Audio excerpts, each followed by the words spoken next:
विवाद में आप क्यों नहीं रह रहे हैं?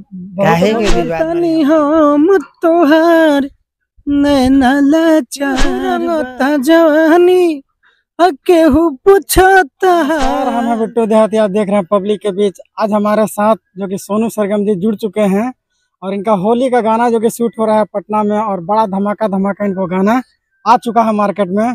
पर साल की तरह इन साल भी धमाका उड़ा देंगे गाने के साथ। सबसे पहले नमस्कार भैया।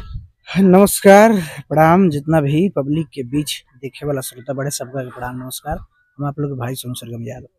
ये आपका होली का गाना पर साल सुपर डुपर हिट गया था। जी बिल्कुल, पब्लिक के प्यार है। इन साल भी ऐसा भी गाना आएगा? हाँ, भइल पे बहुत सारा गाना भी चला था भैया रील पर।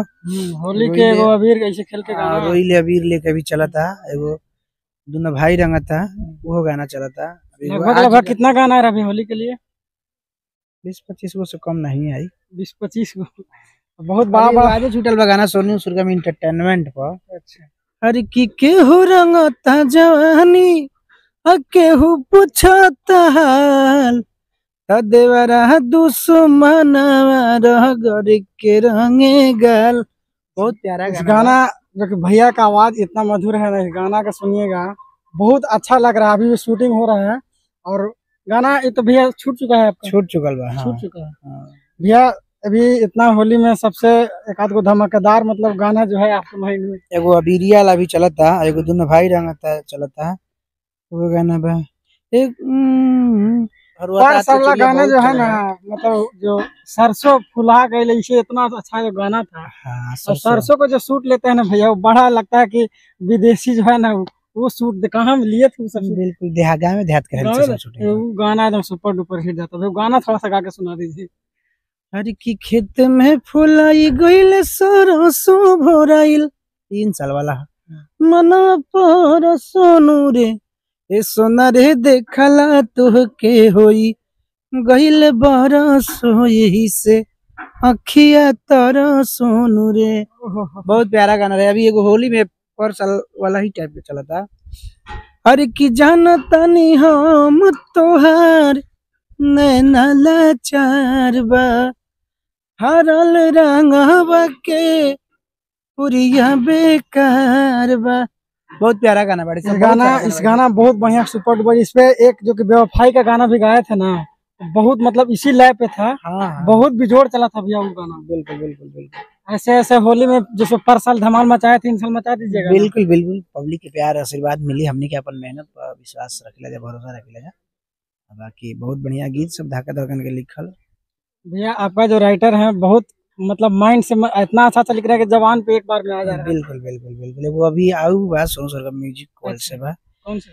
अरे की होली हो न रही ताहर डोली हो न रही, ज्यादा सैडे टाइप के बड़ी सा होली अभी और आवे वाला बड़ी सा।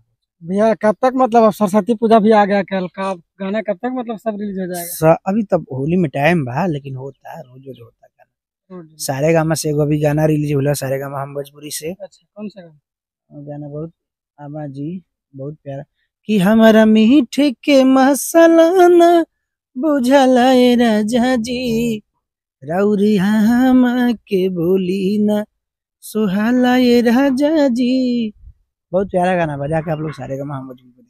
काजल जी का बाद लाए, मतलब आज पहली बार इस गाना में लग रहा है कि इन साल के गाना में पहली बार लाए काजल जी को। ना हमेशा काम करेली कोनो कोनो गाना। पहले तो आपका जो गाना जो सुपर डुपर हिट जो दिए थे उनको कहाँ छोड़ दिए? ना वो बड़ी अभी होली के क्रम अगला सेट पर। अच्छा, तो भैया का जो कि प्यार दुलार बनाते रहिए। और इनका गाना भैया, एक थोड़ा सा लास्ट क्वेश्चन है, विवाद में आप क्यों नहीं रह रहे हैं?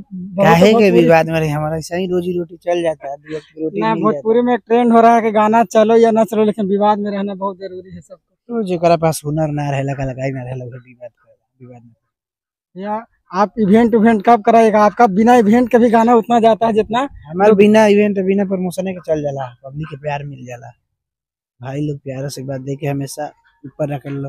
पर साल होली में हम 1 मिलियन रील बन रहे, सबसे ज्यादा बजे वाला। हाँ, 23 गो शायद एक ही मतलब गाना 22-23 को एक बार रील ट्रेंड कर रहा था आपका गाना।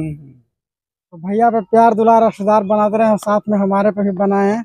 और भैया बहुत दिलदार के बीच के न्यूज जितना बाप लोग देखी जा, खूब सब्सक्राइब कर लीजिए यूट्यूब पर, बढ़िया बढ़िया अपडेट देते रहिए। बहुत बहुत धन्यवाद भैया।